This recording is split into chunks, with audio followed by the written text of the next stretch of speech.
श्री अरविंदो शरणं मम। यहाँ उपस्थित सभी महान आत्माओं को मेरा प्रणाम। एक्चुअली ऐसे सब जगह पे इंटरेक्ट करने का कुछ अलग ही अनुभव रहता है, तो इसलिए ये सबसे पहले मैं आप लोगों को धन्यवाद देना चाहूँगी ऐसा माहौल हमको प्रोवाइड करने के लिए। तो जैसे अभी बता रहे थे भैया, ज़्यादा कुछ तो नहीं बोलना है, बस श्री अरविंद जी का जो विजन है उसका, जिस मकसद से हम आए हैं, जैसे भैया बता रहे थे कि उनका जन्म हुआ था अगस्त 15, 1872 में। 1872 में उनका जन्म हुआ था 15 अगस्त, और अभी उनका 150वीं जन्म जयंती के अवसर पर हम ये message, the message of truth, जितना हो सके पहुंचा सकते हैं, उसी मकसद में निकले हैं। फर्स्ट हम शुरू किए वेस्ट बंगाल से, क्योंकि उनका जन्म स्थान है कोलकाता। वेस्ट बंगाल होके झारखंड, बिहार, असम, नागालैंड के अभी अरुणाचल में एंटर किया। अरुणाचल में रह के भी जो आसपास के जितने जगह हो पा रहे हैं हम कवर कर रहे हैं। तो जैसे अभी बता रहे थे कि जब से क्रिएशन शुरू हुआ है, सृष्टि के आरंभ से ही हम देखेंगे तो सिर्फ वही लोग टिक पाते हैं जो कि प्रकृति का, जो कि संसार का डिमांड, उस ट्रुथ के डिमांड को फुलफिल कर सकते हैं, या जो अपने आप को अडेप्ट कर सकते हैं संसार नेचर के डिमांड के हिसाब से। जो नहीं कर सकते वो आइदर अपने आप को बदलना पड़ता है या फिर पेरिश हो जाते हैं या चले जाते हैं, उनका अस्तित्व ही मिट जाता है।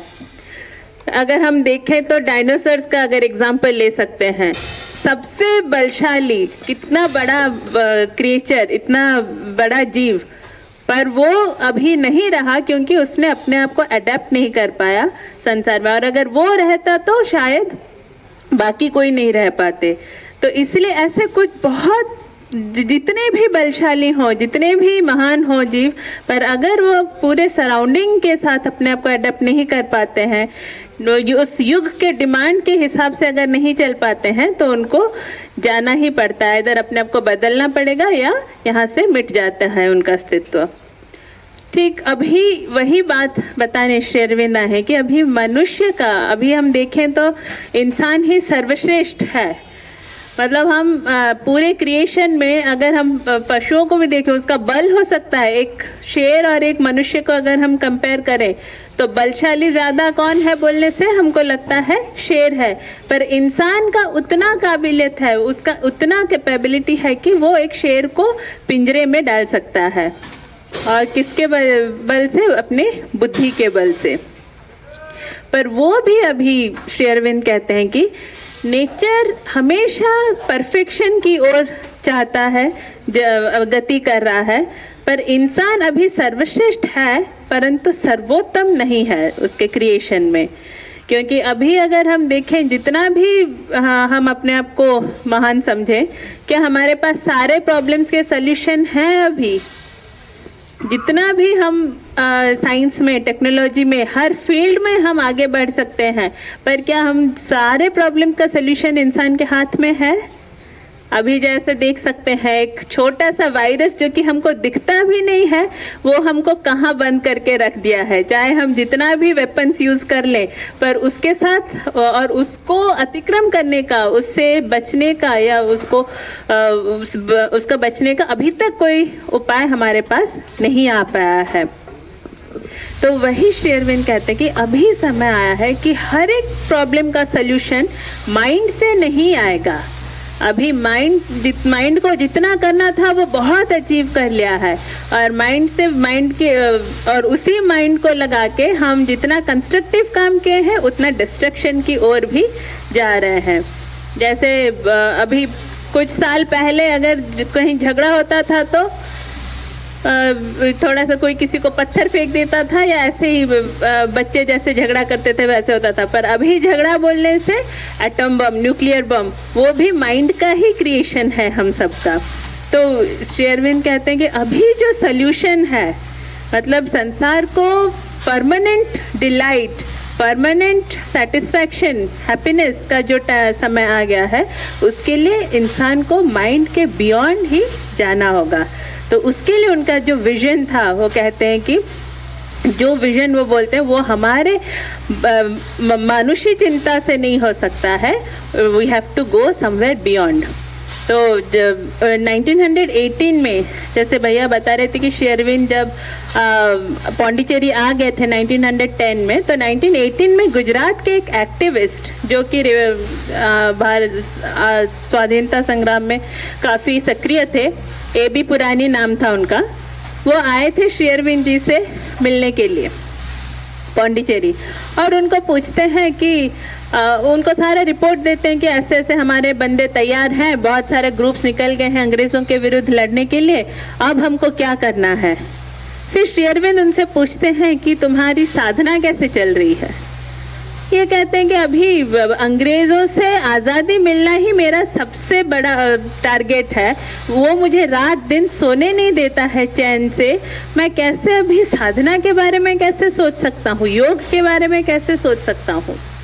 फिर शेरविन थोड़ा शांत रहते हैं और पूछते हैं, अगर तुमको यह बता दिया जाए कि भारत का स्वाधीनता तय है, भारत स्वाधीन होकर ही रहेगा, तो फिर पूछते हैं पुरानी जी कि कौन देगा मुझे यह आश्वासन कि भारत स्वाधीन हो जाएगा। फिर शेरविन थोड़ा गंभीर रह के फिर बोलते हैं, अगर मैं तुमको यह आश्वासन देता हूँ तो। फिर पुरानी जी कहते हैं, अगर आप मुझे यह आश्वासन देते हैं तो मैं उसको स्वीकार करता हूँ। फिर कुछ दिनों बाद जाने से पहले आके पूछते हैं, क्या गारंटी है कि भारत स्वाधीन हो सकता है, क्या सही में वो स्वाधीन होगा, मुझे फिर भी पूरा आश्वासन नहीं मिल रहा, आश्वस्त नहीं लग रहा है। फिर शेरविन थोड़ा शांत रहते हैं, खिड़की के बाहर देखते हैं, तभी सूर्यास्त का समय होता है। फिर कहते हैं कि कल का सूर्योदय जितना सत्य है, भारत की आज़ादी भी उतना ही सत्य है, भारत आज़ाद होकर ही रहेगा। उसके बाद 1947 में हमको पता है कि भारत की आज़ादी भारत को तभी आज़ादी मिलती है। तो ये था उनका विजन। फिर शेरविन जब 15 अगस्त 1947 में जब भारत को आज़ादी मिलती है, उनका एक स्पीच ब्रॉडकास्ट होता है ऑल इंडिया रेडियो में। तभी उनसे पूछा जाता है कि आप कुछ बताइए अपना अनुभव। वहाँ शेरविन बोलते हैं कि भारत भगवान का सबसे सुंदर उपहार मेरे जन्मदिन पर, क्योंकि शेरविन का जो जन्मदिन था वो भी अगस्त 15 में ही था, कहते हैं कि अगस्त 15 में मेरा जन्मदिन है और अगस्त 15 में आज़ाद भारत का भी जन्म हुआ, तो परमेश्वर का सबसे खूबसूरत उपहार मुझे मिला मेरे जन्मदिन पर। परंतु मुझे उपहार तो मिल गया, परंतु एक खंडित अवस्था में मुझे यह उपहार मिला है। वो क्या था? भारत और पाकिस्तान का पार्टीशन। तो शेरविन कहते हैं कि यह अभी तो ऐसा दिख रहा है, परंतु यह भारत का डेस्टिनी नहीं है। तो वहाँ पे वो अपना 5 स्वप्न शेरविन अपना बयान करते हैं, बोलते हैं कि मेरे 5 स्वप्न हैं जो कि मैं सबके साथ शेयर करना चाहता हूँ, जो कि सिर्फ उनका नहीं, हर एक मनुष्य का कहीं ना कहीं वह स्वप्न छिपा हुआ है। शेरविन कहते हैं कि प्रथम स्वप्न है मेरा एक आज़ाद और अखंड भारत को देखना। भारत आज़ाद तो हो गया है, परंतु उसका सही पोजीशन, वो अपना सही भूमिका तभी निभा पाएगा जब वह अखंड होगा, जब उसके सारे खंडित अंश एक हो जाएंगे, तभी वह अपना सही भूमिका निभा पाएगा इस पृथ्वी में। तो शेरविन कहते हैं कि भारत का अखंड एक होना ज़रूरी है, और वो 8 कंट्रीज़, 8 देश मिलके भारत के साथ जब मिल जाएंगे तभी भारत अखंड होगा। वो 8 कंट्रीज़ शेरविन कहते हैं अफगानिस्तान, बांग्लादेश, बर्मा, भूटान, नेपाल, पाकिस्तान, श्रीलंका, तिब्बत और इंडिया, ये टोटल मिला के 9 जब होते हैं तभी शेरविन कहते हैं कि यह अखंड भारत तभी अपना सही मायने में अपनी भूमिका निभा पाएगा। एक बार माता जी से पूछा जाता है कि जब भारत और पाकिस्तान के बीच बहुत टेंशन्स चल रहे थे, माता जी से पूछते हैं कि पाकिस्तान का क्या अस्तित्व है।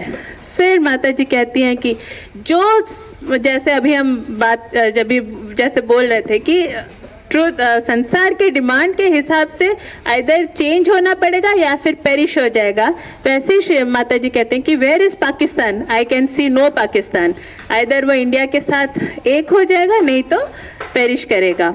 तो ये है शेरविन जी का प्रथम स्वप्न कि भारत एक होकर ही रहेगा। और अगर अभी हम देखें कि यह कैसे संभव है, यही है हमारा क्रॉस रोड, जिस क्राइसिस में हम जा रहे हैं कि हमारे बुद्धि से, हमारे मेंटल एबिलिटी से ये नहीं हो पाएगा। एक डिवाइन पावर पे जब हम भरोसा करेंगे, एक डिवाइन पावर के साथ जब हम जुड़ जाएंगे, तभी यह संभव हो पाएगा।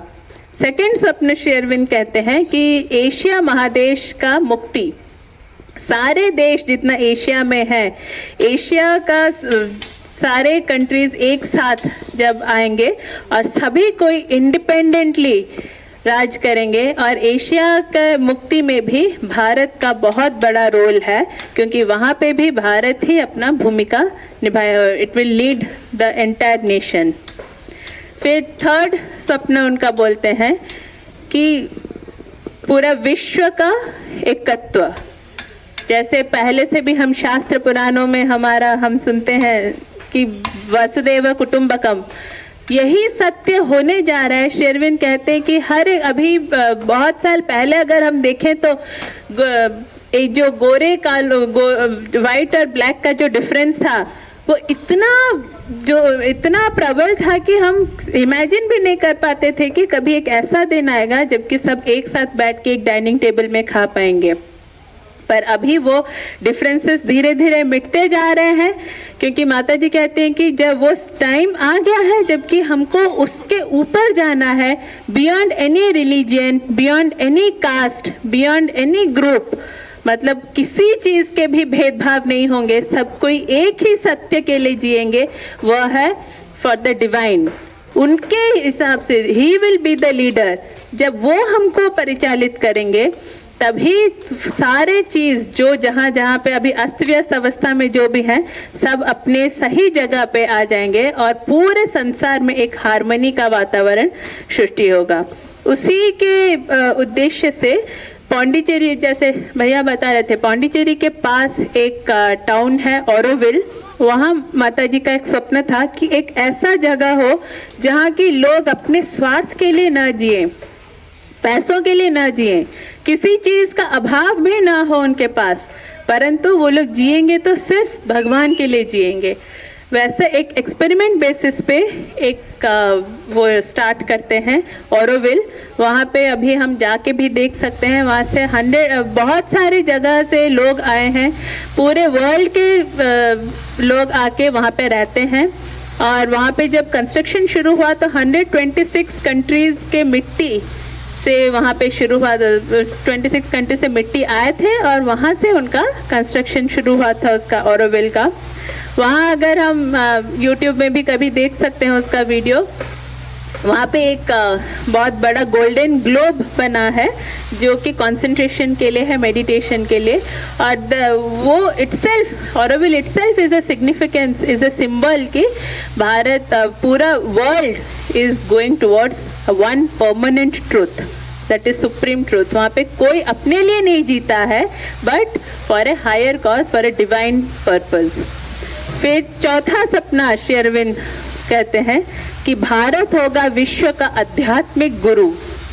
अभी अगर हम देखें तो यह कहीं से भी हमको कहीं ना कहीं लग रहा है कि यह कैसे संभव हो सकता है कि अभी जिस अवस्था में है भारत, क्या सच में वो गुरु बन सकता है? गुरु मतलब जो सबको लीड करे, एक लीडिंग पोजीशन में जो हो, कि इज इट पॉसिबल? पर शेरविन कहते हैं कि अभी जो अवस्था हम देख रहे हैं वो एक ट्रांजिटरी पीरियड है। जैसे कि एक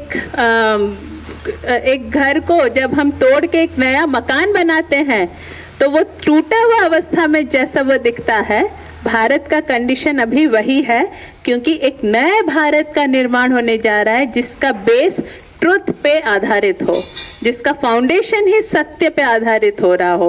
इसीलिए हमको दिख रहा है कि पहले जैसे हम था, जो संस्कृति हमारी थी, जो भी मुनि ऋषियों का जो अवदान था, वो क्या अभी खो गया है? तो वही श्री अरविंद कहते हैं कि वो खोया नहीं है, उसी को बेस करके भारतीय अपने कहीं ना कहीं से बायस्ड हो गए हैं, पर अभी उसी को बेस करके एक नया और कॉन्क्रीट जगत का निर्माण होने जा रहा है भारत में ही। तो इसीलिए अगर हम देखें, जो कोई भी नया इन्वेंशन, जो कोई भी नया डिस्कवरी है, उसमें सबसे पहले भारत का ही अवदान रहा है। अगर ऑपरेशन सर्जिकल चीज़ों में भी देखें तो उसमें भी सुश्रुत और उनका ही सुश्रुता और भी जो हमारे मुनि ऋषि थे, उन्हीं का कंट्रीब्यूशन था भारत को एक नया, पूरे जगत को कुछ नया देने का। फिर श्री अरविंद से पूछा जाता है कि पर अभी जो सारे युद्ध हो रहे हैं उसका क्या? श्री अरविंद कहते हैं कि वो भी भारत के साथ जो युद्ध तो तय है, परंतु जब वो युद्ध प्रेम और सद्भाव से लड़ा जाए तभी परमानेंट विक्ट्री संभव हो सकता है। या अभी युद्ध तो हम करते ही हैं, परंतु उसमें घृणा का मनोभाव है। जब वो मनोभाव प्रेम और सद्भावना में परिणत हो जाएगा, तभी हमारा जो विजय है वो भी स्थायी रूप में हासिल हो सकता है।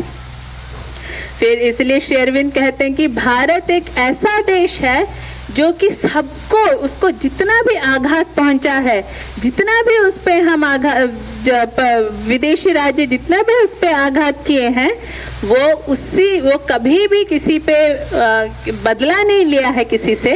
वो पूरे सहनशीलता से, उसको सद्भावना से, उसको और भी प्रेम बांटा है, इसीलिए हम उसको माँ कहते हैं। तो श्री अरविंद कहते हैं कि भारत महान था, भारत महान है और भी महत्तर की ओर वो जा रहा है। And this is the destiny of India, it will rule the entire world, it will lead the whole world. Swami Vivekananda भी कहते हैं कि जब ब्रिटिश के अधीन में भारत था, स्वामी विवेकानंद कहते थे कि मुझे तो भारत का भविष्य दिख रहा है कि वह सब पे राज कर रहा है, अपने थ्रोन, अपने सिंहासन पे बैठा है बहुत खूबसूरती से। यही है भारत का भविष्य और यह पूर्ण होकर रहेगा जब हर एक भारतीय अपने ट्रू सोर्स के साथ, जहाँ से हम आए हैं, जब हम वो डिविनिटी भगवान के साथ जुड़कर इस कार्य की ओर जाएंगे तो यह जरूर संभव होगा। फिर श्री अरविंद जी का 5वां स्वप्न कहते हैं, समग्र मनुष्य जाति को एक नए युग के लिए तैयार करना, जिसके बारे में अभी भैया बता रहे थे कि एक अतिमानस युग आ रहा है। जिस शक्ति को श्री अरविंद इस पृथ्वी पे उतार लाए हैं, वह अतिमानव जगत, वो अतिमानव की ओर, मतलब जो अभी हम सिर्फ अभी तक अपने मन के द्वारा परिचालित हो रहे थे, पर जब हम आत्मा से परिचालित होंगे, अपना ट्रू सोर्स जो अंश हमारे अंदर है, भगवान का जो अंश है, उसके द्वारा जब परिचालित होंगे, तभी हम उस नए मानव के लिए, अभी जिस सत्य के लिए हम आए हैं, अपने लक्ष्य पर खड़े उतरेंगे। तो यही था श्री अरविंद जी का विजन, उनका मैसेज, पूरा संदेश देश में हर जगह पहुंचाने के लिए हम प्रयास कर रहे हैं, क्योंकि उसी में सारे सिचुएशन, हर एक प्रॉब्लम का हल उसी में रहा है। तो जितना हम उसके बारे में सचेत हो और अपनी जीवन जीने का शैली उतना ही अपने बदलते जाएंगे, उसके अनुरूप हम करते जाएंगे, उतनी जल्दी ही हम उस नया जगत के लिए, उस नए जाति के लिए प्रस्तुत हो सकते हैं। जो कि जैसे कि अभी हम अगर सूरज और पृथ्वी का रिलेशन लेंगे, पृथ्वी अगर कहेगा कि नहीं, मुझे और सूरज के चारों तरफ नहीं घूमना है, मुझे अपना रास्ता खुद देख लेना है, तो उसका क्या हालत होगा। ठीक उसी तरह से अगर हम अपने सोर्स से बिछड़ जाते हैं, जब उनके साथ कनेक्टेड होकर नहीं रहते हैं, तो हमारा हर एक प्रॉब्लम, हर एक दुख दर्द का कारण वही बन जाता है। तो श्री अरविंद कहते हैं कि जब हम, अभी समय आ गया है, पूरे पृथ्वी में वही दिव्यत्व को स्थापना करने का, to manifest heaven on earth, to manifest divinity on earth, तभी ये पृथ्वी ही स्वर्ग में परिणत हो सकता है। यही सत्य कहने के लिए, इस सत्य का यही मैसेज देने के लिए श्री अरविंद और श्री मां इस पृथ्वी पे अवतरित हुए हैं। और ये संदेश हम सबके पास पहुंचाने का एक छोटा सा प्रयास हमारा ऐसा ही चल रहा है। Thank you so much. आप लोगों के साथ यहाँ बहुत ही हमको इस वातावरण में बहुत अच्छा लगा। Thank you. Gratitude to the divine.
Glamour from the unreached transcendency, iridescent with the glory of the unseen, a message from the unknown immortal light, a blaze upon creation's quivering edge.